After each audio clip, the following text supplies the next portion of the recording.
ഇന്ന് നമ്മൾ ഉണ്ടാക്കാൻ പോകുന്നത് ടാങ്ക് കൊണ്ട് ഒരു പുഡിങ്ങാണ്. മസ്റ്റായിട്ട് ട്രൈ ചെയ്ത് നോക്കേണ്ട ഒരു സംഭവമായിട്ടില്ലത്. അപ്പോൾ നമുക്കത് എങ്ങനെ ഉണ്ടാക്കാമെന്ന് നോക്കാം. ആദ്യം ഒരു പാത്രം വെച്ചിട്ട് അതിൽ 3 സ്പൂൺ ടാങ്ക് പൊടി ഇടുക. പിന്നെ ഒരു 1.5 സ്പൂണ് കോൺഫ്ലവർ പൊടി ഇടുക. അതിന് ശേഷം ഒരു 3 സ്പൂണ് പഞ്ചസാര ഇടുക. അതിന് ശേഷം വേണ്ട 2 കപ്പ് വെള്ളം ഒഴിച്ച് അത് നന്നായിട്ട് മിക്സ് ചെയ്യുക. ഞാനിവിടെ എടുത്തിട്ടുള്ളത് ടാങ്ക് പൊടിൻ്റെ ഓറഞ്ച് ഫ്ലേവറാണ്. നിങ്ങൾക്ക് വേണമെങ്കിൽ ഏത് ഫ്ലേവറും എടുക്കാം. ഇനി വേറൊരു പാത്രം എടുത്ത് അതിലേക്ക് 1.5 സ്പൂൺ കോൺഫ്ലവർ പൊടി, 3 ടീസ്പൂൺ പഞ്ചസാര, 2.5 കപ്പ് പാല്, 1/2 ടീസ്പൂണ് വാനില എസൻസ് എന്നിവ ഇട്ട് നന്നായിട്ട് മിക്സ് ചെയ്യുക. ഇത് രണ്ടും നമ്മൾ ഒരേ സമയം തിളപ്പിച്ചെടുക്കണട്ടില്ലേ, അത് നമ്മളൊന്ന് ശ്രദ്ധിക്കണം. 2 മിക്സും ഒരേ സമയം നമ്മൾ ഇളക്കി കൊടുക്കണം. അടി പിടിക്കാതിരിക്കാൻ പ്രത്യേകം ശ്രദ്ധിക്കണം.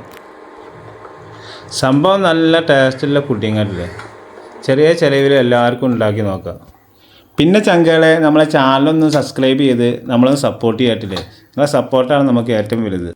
2 മിക്സും ഒരേ സമയം കുറുക്കിയെടുത്തതിന് ശേഷം അത് ചൂടാറാതെ ഒരു ബോളിലേക്ക് ലെയറായി ഒഴിച്ചു കൊടുക്കുക. പിന്നെ മക്കളെ, ഇത് ഉണ്ടാക്കിയത് കുറച്ച് കുറഞ്ഞു പോയിട്ടില്ലേ, അതാണിത് ഫില്ലാകാതെ വന്നത്. സംഭവം സൂപ്പർ ടേസ്റ്റായിട്ടില്ലേ. എല്ലാവരും ഒന്ന് വീട്ടിലുണ്ടാക്കി നോക്കുക. ജെല്ല് മാതിരിയാണ് സാധനം. അപ്പോൾ പുതിയൊരു വീഡിയോയുമായി വീണ്ടും വരാം. അതുവരേക്കും എല്ലാവർക്കും ബായ്.